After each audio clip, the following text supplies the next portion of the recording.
Hey, my people, welcome back to another episode on Like It Is with Melissa. And it's your girl, Melissa Freeman. And today I want to talk about something that was brought to my attention that I never thought about myself. And it is how your occupation can lead to divorce. Before we get into this phenomenal topic, I want to first let you know, go get my book, What's Butterflies Got to Do with It? You need to get this book. It will take you on the journey, your relationship journey with yourself, your childhood, and everything that is attached to you so that you are prepared and ready for marriage. So go get my book on my website, www.likeitiswithmelissa.com. Go get my book, follow my social medias, and of course, if you want to book me for anything, you can also book me on my website. Again, it's www.likeitiswithmelissa.com. Yes, go ahead, check out my website, y'all. So let's get into it. Occupation can lead to divorce. That sounds crazy, but there are so many studies out there that is showing that certain occupations add more stress, adds more strain to you. Sometimes it's the financial issue of how much you're getting paid, the hours you're working, if they're crazy hours or very long hours. And sometimes it's the employment status that you hold. That sounds crazy, right? Because when we're in high school, we're thinking about when we go to college, what we want to go for, because we're thinking about the occupation that we want to hold or the business we want to start, right? And so to think that you are so young in high school and you're thinking about your future, not recognizing that some occupations could possibly kind of ruin your marriage if you are not careful. That is crazy to me because I know in high school, you think you know everything and you really don't. So the fact of the matter is a lot of people choose occupations based on just how much money they will get paid. Some people pick it based on what they like to do. Some people pick it because their parents are like, you need to be a nurse. So you need to be a doctor because everyone in the family is a nurse or a doctor. You need to be a teacher because everyone in the family went to education. So sometimes we are picking occupations, not recognizing that down the line, when you get married and have a family, it is going to affect your marriage. So, of course, I thought it sounded crazy, but after I was reading several articles, I get it. So, American divorce rate is 2.9% per 1,000 people. I'll say that again. American divorce, the divorce rate is 2.9% per 100 people. And we know that it varies based on many factors like race, age, education. And research shows that what kind of job you have is a powerful factor. That sounds bogus. Do people still say bogus? I don't know. Well, I'm saying it. That sounds bogus to me, that marriage can be ruined based on your occupation. So there are marriage killer jobs out there. All right. I'm going to tell it like it is. There are marriage killer jobs out there. So we have to be careful, y'all. But let me get to the research because I know you all are over there twiddling your fingers like, girl, tell me. Or if you're a guy, you're like, what's up? Let me know what's down. Tell me what you got. So since y'all are so eager, I am going to start with the highest because that was interesting to me. I'm going to start with the highest and then go to the lowest. I'm going to tell you the occupation and give you the percentage so you can have all of the information.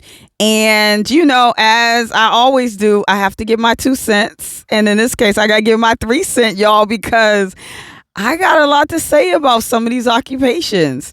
All right. So the first one is a flight attendant. It says that flight attendants is 50.3% of marriages don't work out if someone chooses the occupation to be a flight attendant. So as I'm looking at the list in the article, which I will not be able to go over every single one because there was a long list, y'all. But I picked like 7 from the highest and then like 7 from the lowest. I mean, it gives you a nice idea. So one thing I noticed that for the highest divorce rate was that these jobs have long hours. So let's get to it. Flight attendant. We know if you're a flight attendant, you are forever on the airplane going somewhere, sometimes hours and hours and hours away from your house. Maybe there's sometimes you don't even come home that night because your flight comes back to the airport at a certain time, really late. And instead of getting in your car and going home, you stay at the hotel close by, right? Like, I know that being a flight attendant has to be hard. Like, when I go away, like I just went to Costa Rica and it was a lot. It was a lot to get there. The hours were long. I was exhausted on the plane. There was one stop in between, but my point is it didn't matter. I was so tired on both planes traveling, and I was not even working. I was going on vacation, just sitting on a plane. I can only imagine a flight attendant doing the same thing, but actually at work. Getting home extra late. So on the way back to Boston, the flight landed at like 1:15, 1:30 in the morning, y'all. In the morning. So I didn't get home to almost 2:00 in the morning. Yeah. Let that simmer for a minute. So if I was a flight attendant and I was on that flight, that's a crazy time to be getting home. Like, everyone's asleep, no one is up, and you dare not to wake people up at that time. That's when people are getting what you call their rollover sleep, which means like they're in that deep sleep now. So I can only imagine a flight attendant just kind of never being home, but also like when they get home, they're exhausted. So even if your flight lands at 2 in the afternoon and not in the morning, if you have been doing that all night and then afternoon hits and you're going home, you're probably going home exhausted because that is a lot. Traveling is a lot. If you ever traveled, you know what I'm talking about. Sometimes you come from a vacation and you need another vacation just because of all of the traveling. So flight attendants, I can see being 50.3% because 1, they're probably never home. And then 2, when they get home, they're probably exhausted. And how can you give your marriage anything if those 2 things are happening? You can't. And so most people don't have the patience. Most people feel like you pick your job before your spouse. Most people feel like they're lonely, right? And so you got this huge number of 50.3%. Craziness. The next one that was on the list was bartenders. Bartenders. So those who decide they want to create drinks for people at bars and clubs. And that's what you want to do. Studies are showing that your divorce rate will be 52.7%. Now, I have a lot to say about this. I believe, see, I'm saved now, y'all, so I don't go to clubs and I don't go to bars and all of that. But at one time in my life, I did. And let me tell you something. Every bartender likes to flirt. And they like to make you feel comfortable. Number 1, because they want a good tip. But number 2, I think that if you are a male bartender, obviously I'm a female, so I can only say what I've noticed from male bartenders. I'm sure it's the same with female bartenders. There is some flirting that happens, right? It's never just, what would you like to drink? Here you go. Have a good night. There's always some flirting, and flirting doesn't always mean what's coming out your mouth. Flirting can also be how you look at that person, how you tilt your head, what you do with your eyebrows. Come on, y'all know what I'm talking about. Stop playing these games, okay? And so I have noticed from my experience, because I can only tell it like it is with Melissa, the male bartenders were always flirting, and many times they had rings on their finger, okay? They did not care that they were married, and they would try to flirt. So I can only have in the back of my head, from my experience, I'm saying. So if you are out there and you're a bartender, I'm not saying this is you. I'm saying these are from my experiences.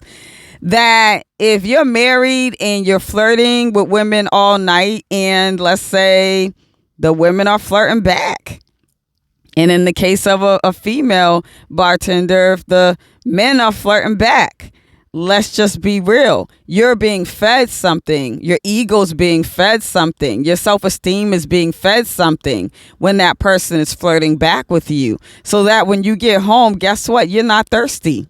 Because you already unsnacked all day on these other women. And now when you get home, you don't want no meal. You're not hungry because you got all this stuff from these other women.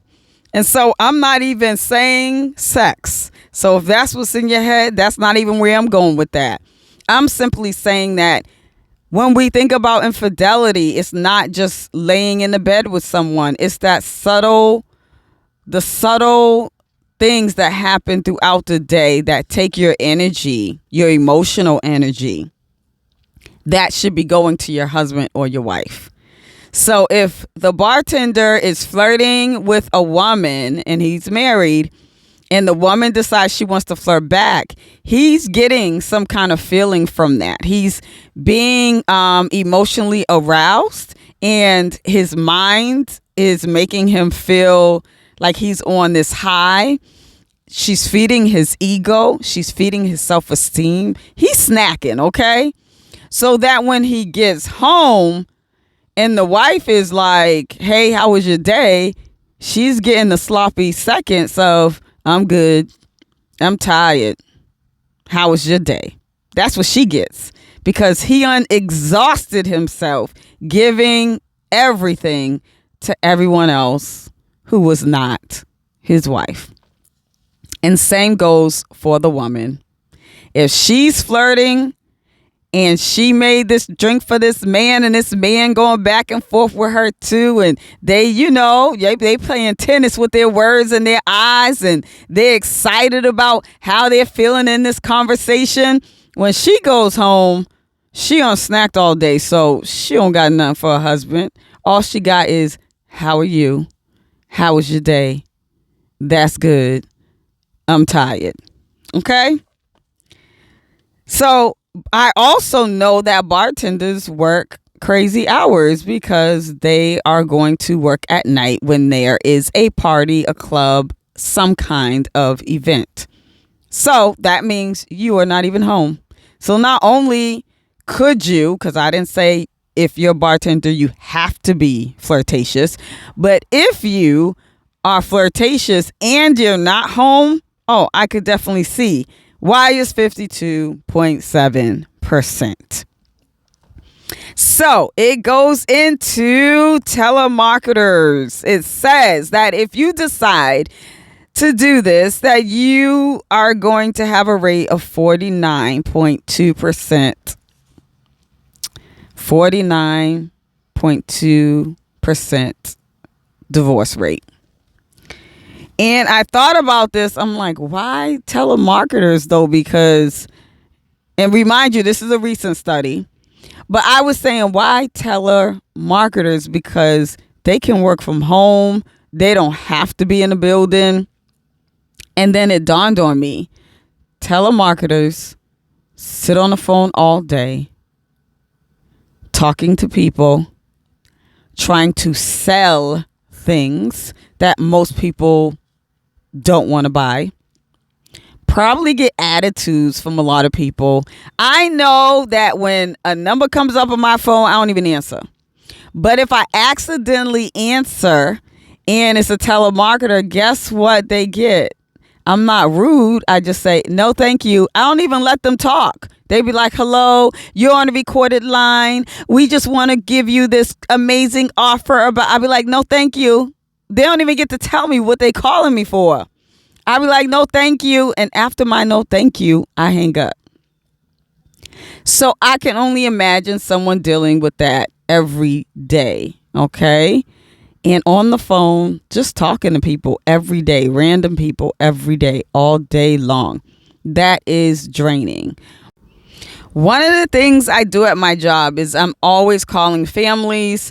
And I know that it's important to call families. I actually enjoy calling families because not only does it help me connect with my students, but it also helps me understand the child better, the family better, more culturally, their beliefs, things like that, that really, really support me in supporting them. And so I'm a dean at my school. So a lot of the work I do is helpful after I get off the phone with a parent. Like, it just is. So I know what it's like to be on the phone for at least 2 hours just calling families. And 2 hours is not a full day. But can you imagine what a telemarketer feels like if it's an 8-hour job and they are on the phone all day long talking to random people, not even people that they know, not even people that's going to help them do their job. Just, I got to sell this and get people hanging up on them, get people who don't want to talk to them. That's a lot. That is a lot of energy. That's a lot of hoopla. That's a lot of hoopla. Listen. So I thought about that and I said to myself, and myself said, okay, if you're on the phone all day long talking to random people trying to sell something, maybe you even you called so many times, different numbers, same number, and you still haven't sold anything. That's stressful. And now you have to go home and you need to talk to your husband or your wife. And you've been talking all day long. I thought about that. You've been talking all day long. Now you got to go home and talk. I don't know. That can be a major adjustment. That this kind of occupation may really make you want to just come home and not talk because you've been talking all day. So I definitely can see how maybe, I don't know, y'all may know some telemarketers out there who it does not affect them, but the research is saying 49.2% of those who are telemarketers will most likely end up in a divorce. Craziness. So, massage therapists. I was really thinking to myself, like, how in the world could you be on this list? Massage therapists. It says 47.8%. I guess I was thinking that way because I was like, massage therapists, they're in a therapeutic setting. I know they should be doing self-care if they're massage therapists, just like counselors know they need to have their own counselors and do self-care. Wouldn't a massage therapist do the same thing for themselves? So massage therapists, I thought deeper into it because, you know, I get deep, y'all. Sometimes I get deep. I thought deeper into it and I was like, they're putting their hands on people's bodies. Random people, all the time, every day, this is what they do. And I thought from the spiritual aspect, and I know that some of y'all may not get with this, but when we lay hands on people or touch people, we are connecting with their energy. So if a massage therapist is massaging your body and trying to get you to relax, you are releasing that energy, whether it's stress, whether it's depression, whether it's worry, you're releasing some of it. And because they are the one helping you release it, I only wonder where it goes. If it's a massage therapist who's not taking care of themselves, I believe they can take that stress on. And you may be asking, why are you even saying that? Well, here I go. Y'all know I'm going to hit the spiritual. Understanding that when we are in church, we are in service, there are times that, and even biblical times, where they laid hands on someone to pray for them, whether they were sick, whether they were sad, whether they were depressed, or just wanted to receive the Holy Ghost. They laid hands. There was a lot of laying hands and anointing of oil. And they will tell you even till this day, like, be careful laying your hands on people, because whatever spirit they have can jump off of them and jump onto you if you are not covered with the blood of Jesus. Stop playing. You better have fasted and prayed before you lay hands on somebody. And that's the spiritual piece now. So I know for a fact that's true. I'll just say that. I have ministered at the altar. I have watched demons try to fight me when I laid hands. I have watched spirits not want to come out of people's bodies and literally scream. I have seen some crazy stuff, okay? And when I say crazy, I'm not like loony crazy. I'm saying spiritual matters. It's just spiritual. And so I do know laying on the hands is a big deal in the house of God. And there are times we need to do it, and there are times that you should step back and not do it because you have not fasted and prayed. So for all those who are clergy, you are in ministry, don't be laying your hands on people. So if you have not fasted and prayed, you need to rethink that, okay? But let's get back on topic. A massage therapist is doing just that. They're putting their hands on you. And I would even say not only does the massage therapist need to be covered, but the one who is getting massage needs to be covered, because you have someone putting their hands on you. Be careful. But thinking about it being 47.8%, I'm like, man, that's crazy. But I can see that, because if you are not covered and you are allowing spirits, and some people want to say energy, to now be released in your presence, and you take it on because you are not covered and you haven't asked God to cover you, you go home with that. And if you go home with that and you spread it all in your home, or you just release it on your husband or your wife, your marriage is not going to work. So let me give you an example. If you are massaging someone who has depression or anger issues, and they now feel so much better because you did your job. Okay, you did what you need to do. But now you are going home with whatever they had, which was depression and anger. And now you're at home acting all depressed, being snappy because you're angry. How in the world can a marriage thrive? It can't. So all those who are massage therapists out there, just be careful when you're laying on hands. Be careful. So I got it. Like, I literally got it. I made the connection. I was like, and then I do believe that some people that go into these kind of occupations don't do well with self-care. Like, I know counselors who don't do well with self-care. I know massage therapists who don't do, well with self-care. I mean, I know teachers who don't do well with self-care. There are some occupations you need to make sure you have some kind of self-care lifeline in your life, period. So if you're not doing okay, no one else around you is going to do okay, because you're bringing all of that. All right, so let's go to two more. Okay, let's go.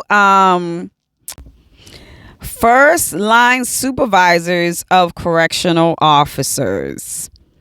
And that is 46.9%. So I would say anyone who's wearing the blue uniform, there's a level of stress there. That's hard. I could not be an officer, so I'm not even going to touch it. But I can only imagine the stress, anxiety, and if you already have your own personal trauma that you're bringing to work when you put this uniform on. And then now you have to walk out into the neighborhood and protect the people around you, knowing that your life may be taken. That's a lot. I can only imagine the stress that officers hold. And when they get home, like, because I don't believe that officers engage in self-care the way they should.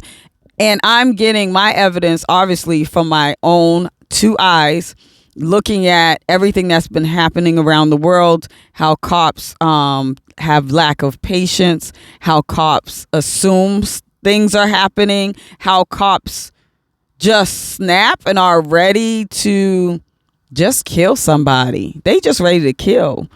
I mean, you could be running away from them. They can shoot you in the leg and make you fall.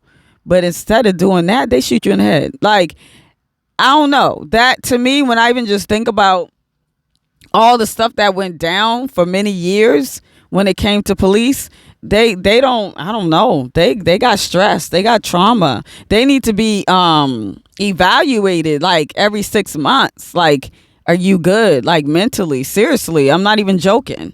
I know this is not the topic for today, but I think that like that needs to happen because we've seen enough evidence to show us that we have many cops who are not mentally well.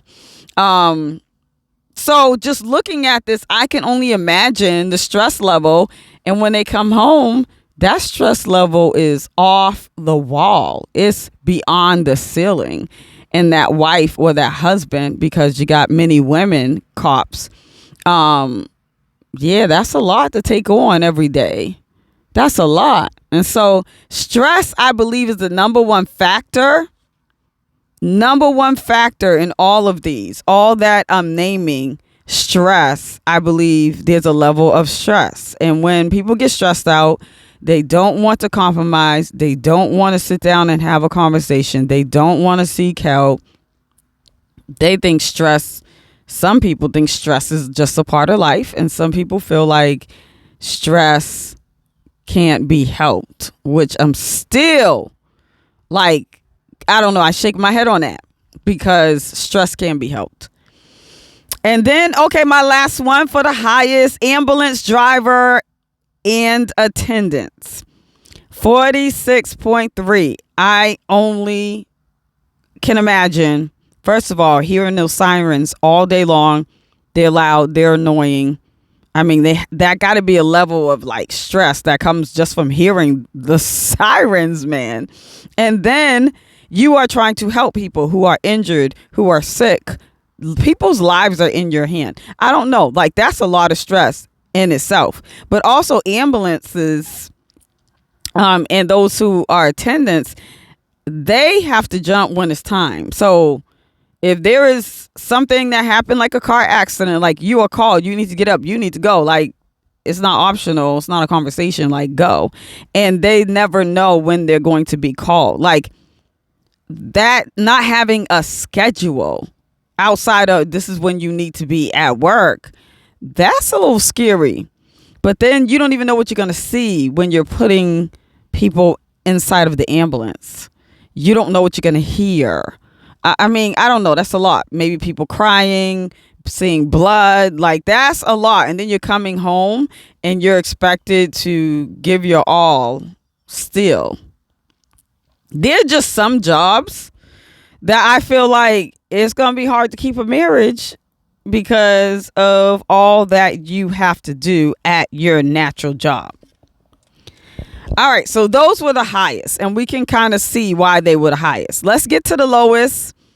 Let's bring a little joy. Let's sprinkle a little joy, y'all. Let's get to the lowest, okay? So one of them were clergy. So 19.8%. If you are in ministry, you have the lowest rate.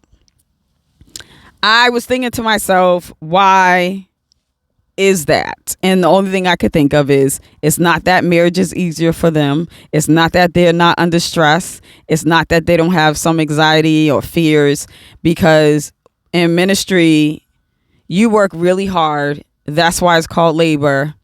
That's why sometimes people decide they want to be pastors and then they say they retire, or they decide that they want to be in ministry and then they just stop going to church. Like, because it's not as easy as what people make it look like. What you're seeing is that God is helping them do what they're doing. And whatever gift or calling they have, God is helping them. The anointing is helping them. That is not them. And so, yes, I could see it being 19.8%. I could see it being low because, one, you have God by your side, and you're probably asking God to help you as you're going through these issues, whether it's a marriage, whether it's your personal issues. You are seeking God for help. And so your number is going to be lower. I'm sorry. If you got God, it's going to be lower. If Jesus is your Lord and Savior, it's going to be lower. It should be lower. If the Lord is on your side, the Bible says, if God is for me, who can be against me? Come on, somebody. If God is for me, who can be against me? Who or what can be against me? Nothing. So I can see how it could be lower. All right. Not that there's not issues, but they probably seek God. I know that's what I do. I seek God. So then it goes to medical and life scientists has 19.6. Medical and life scientists. It's lower. I don't really know what the medical and life scientist occupation all entails outside of knowing they are scientists. But it's lower. And I wonder if it's lower because maybe they don't have to work with a lot of people. Maybe it's like their own building, and everyone's so scientifically, look at me making a word, y'all. Everyone's so scientifically, everyone's so like zone proof. Like, I got to get my job done. Because if you have worked with anyone or know anyone who loves science, they can be very like zone focused. Like, their minds are like, I am just going to focus and do what I got to do. And so maybe there's less distractions. Maybe if science is interesting, like I taught 8th grade science for so many years and I loved it because science is interesting. So maybe it's like, if you are a scientist and you love science, you're having fun while you're at work. So when you come home, you good. You're like, I'm good. I haven't really talked to people today because I was zone focused. So now I can come home and talk. Or there was some interesting things I seen in the lab, babe or hun. And let me tell you what it was. And then they can actually have a conversation about what happened at work. There are some occupations that when you go to work and when you leave work, you don't want to talk about work. Like, you're done. Like, I clocked out. I'm done. I have nothing else to say. Why? Because it was such a crazy day. I don't even want to talk about it. But maybe as a scientist, you come home and you're thinking about all the stuff that you learned or your discoveries, inventions, and you want to share it. Like, why not? That sounds awesome, right? So I can see why it's 19.6%. Physical therapist, it says 20.7%. Physical therapist, 20.7%. I could see that being low as well. I think anything that is physical, like physical therapists, I don't look at them as having a really, really stressful job. They could. I'm not saying they don't. But I don't look at it as being a stressful job. And so I'm assuming that's why the rate is so low. Like, yeah. Then there was so many others. Of course, I told you I didn't pick them all, but I wanted to touch on some. Religious and education directors, 21.3%. Religious and educational directors. So, again, I think the whole religious thing, if you're in any occupation like that, It's like your dependence is on God. I depend on God to give me strength. I depend on God to make me happy. I depend on God to bring me joy and peace. Even though things are crazy, I depend on God. I'm praying. I'm reading my word. I'm seeking God. So I think that it just makes sense for it to be lower because you have an outlet. You have a connection with the Lord. So it's not going to be as hard. It's not going to be as stressful. And you just have hope. You have hope. In many occupations, people are amazing at their jobs, but they don't have hope. And if you don't have hope, that's a hard way to live. The Bible says the trying of your faith worketh patience. Patience experience hope. The ending or the destination of everything that we go through is hope. To have hope, right? Hope in Christ. Hope that Christ is coming back. Hope that the Lord's going to help me. Hope that the Lord's going to bring me peace. That hope piece, man, that is big. It's big. And so I can see why it's 21.3%. And it says education, directors. So, yeah, anything you're doing in any religious field, I can see it being low. And this one's shocking because I was told that the suicidal rate for dentists are very high. That's what I was told. And when I did a little research, it was. So when I see that the dentists for marriage, it says that the percentage is 22.5. I thought about that. I'm like, so they're more likely to commit suicide than get a divorce. But I don't know what it is about being a dentist that people are just not doing. I don't know. People are not at their best, but I get it. Let me tell you why I get it. Okay. I hate going to the dentist. I go because I have a choice, but I hate going. And when I walk in, I'm not bringing happy energy because I don't want to be there. And when I'm there, I'm just like a little stressed out, got a little anxiety. Even if it's just we gonna clean your teeth today. I just, in my mind, I'm just like, oh, I gotta open my mouth. They're gonna be all in my mouth. I gotta sit there, lay down, and I'm an introvert. So in my head, I'm like, these are strangers to me. Like, right? Even if you've been going every year, you still feel like, I don't know, you feel uncomfortable. Like they all in your business. So I can understand like the energy that comes into an office when you got to see a dentist. I can only imagine. So I get the whole suicidal rate. But in marriage, it looks like it's low. It's on the lower end. So I wonder if after having such a long day, all in everyone's mouth, hearing people, seeing people's face when they're feeling like this is a lot that you're doing in my mouth, hearing their complaints or how they feel when they walk out, because no one walks out feeling great. Everyone walks out feeling a little miserable or can't even talk because they numbed you.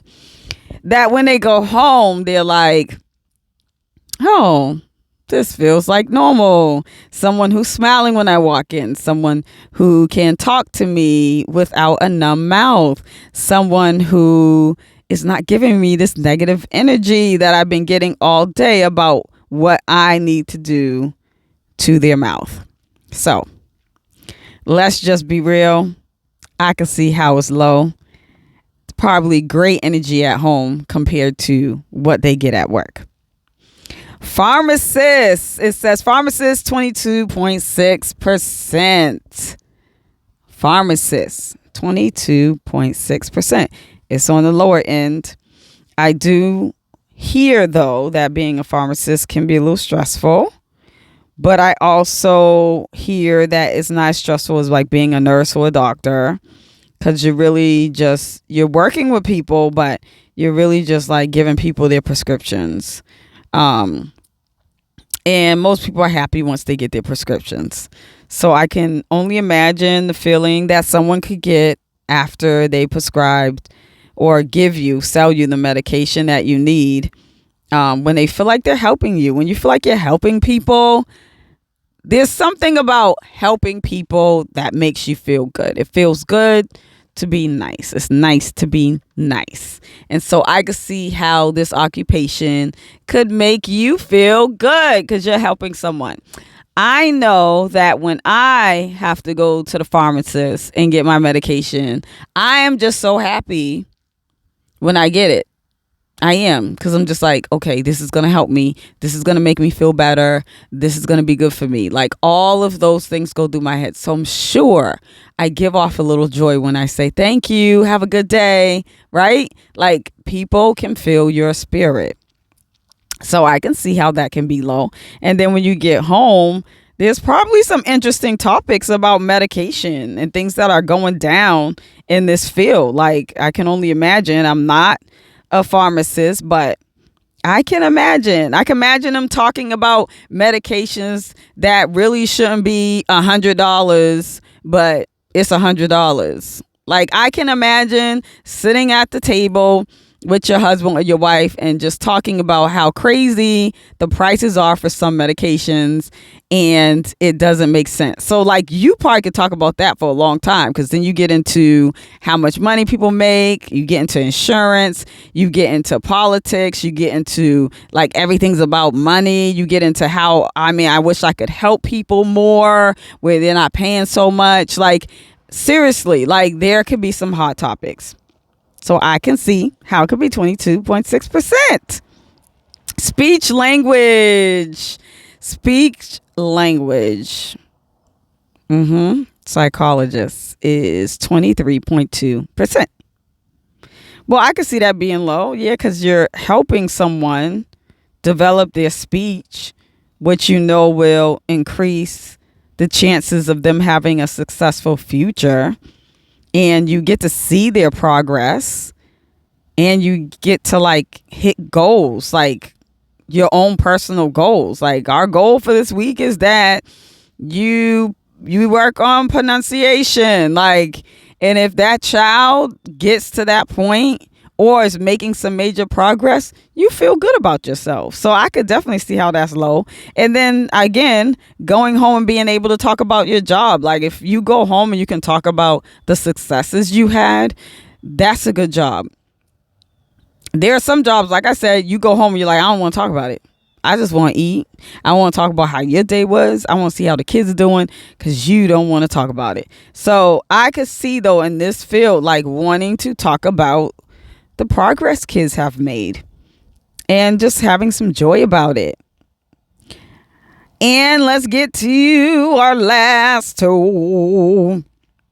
Biological scientists, 23.7%.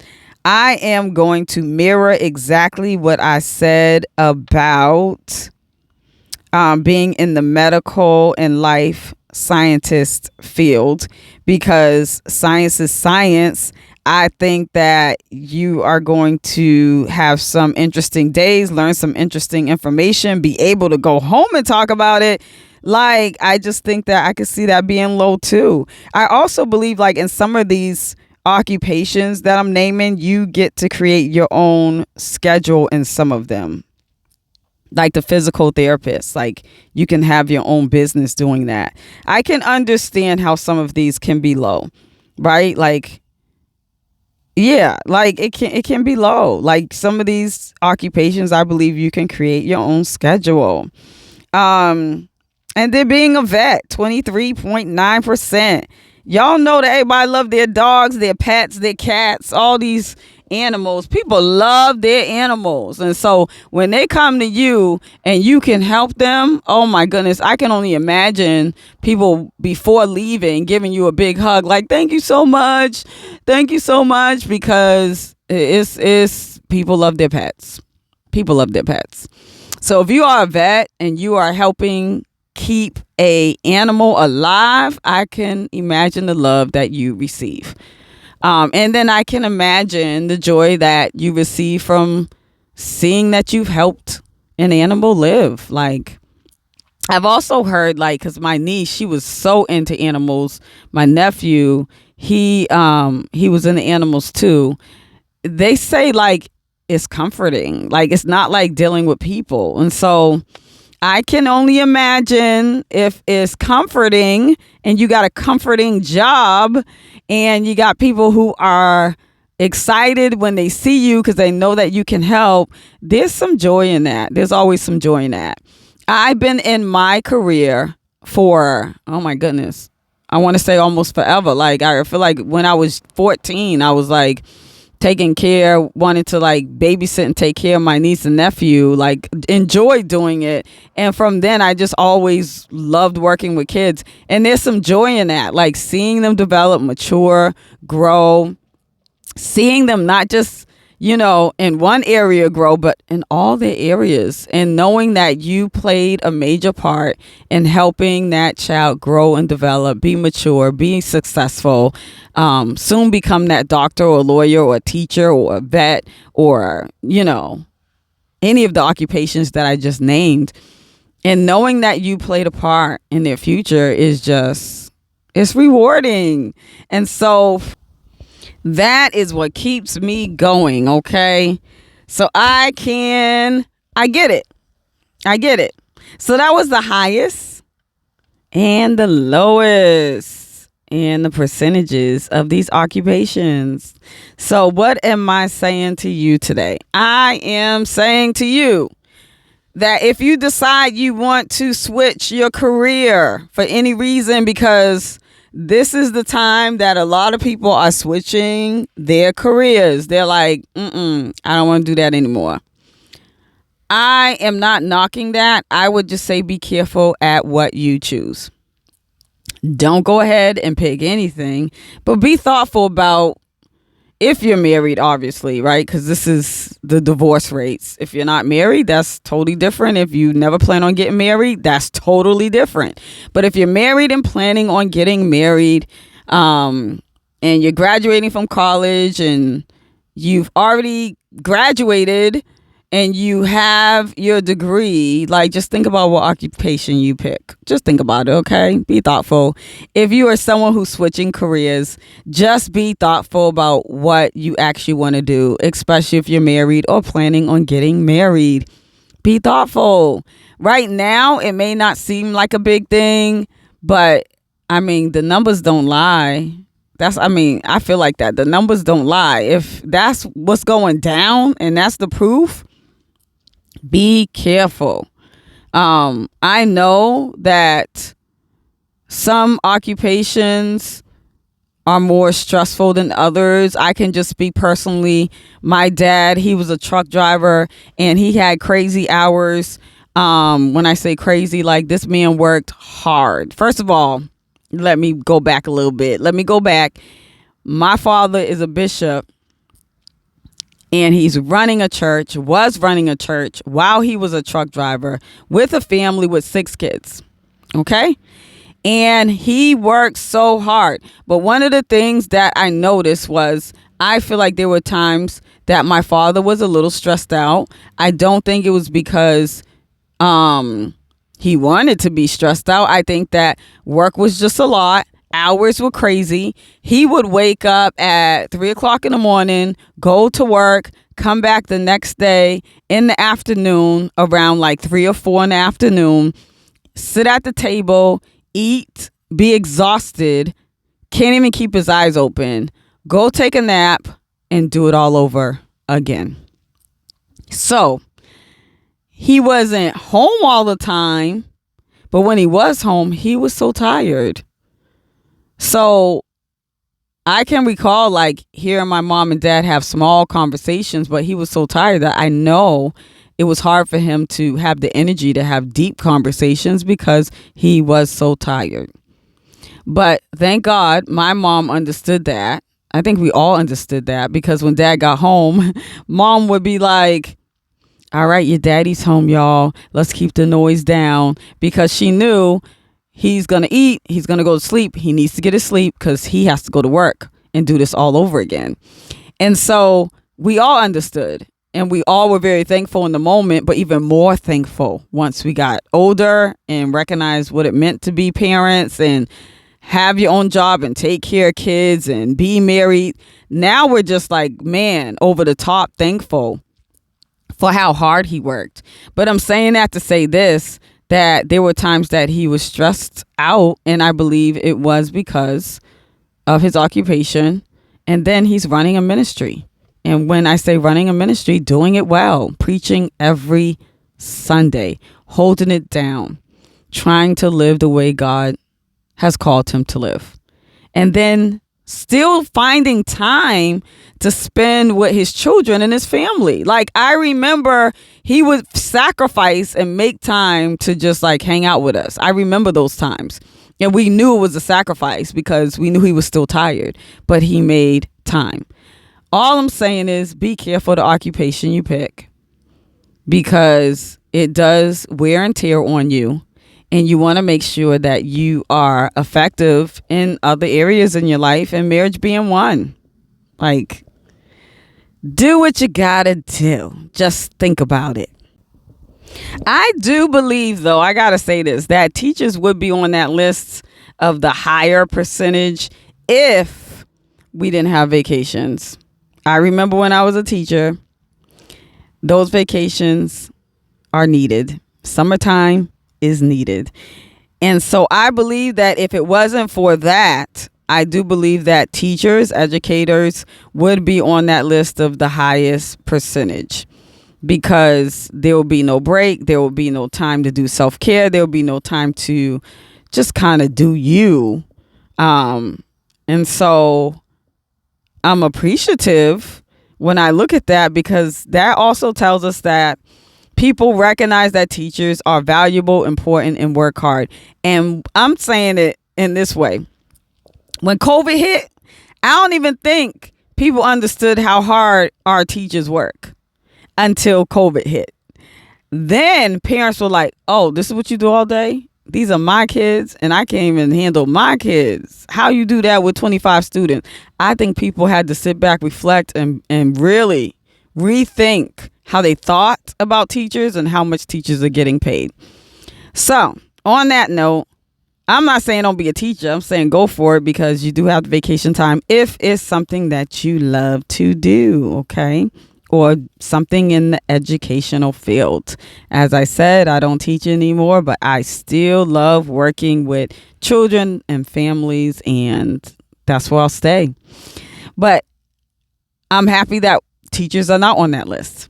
All right. That made me feel a little happy about the career I chose. Yeah, y'all. Okay.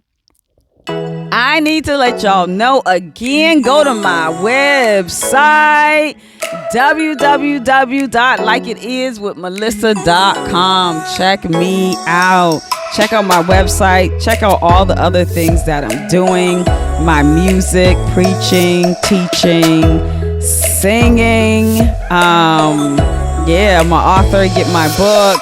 Check it out. Follow my social medias. Come be part of all the families that I have. Yes, all of the families that I have. And join my YouTube. Subscribe and share my YouTube. You will enjoy that. You'll get nuggets there just like you get nuggets here. All right, y'all. I love y'all. Thank you so much for tuning in and being a part today. And I will see y'all later.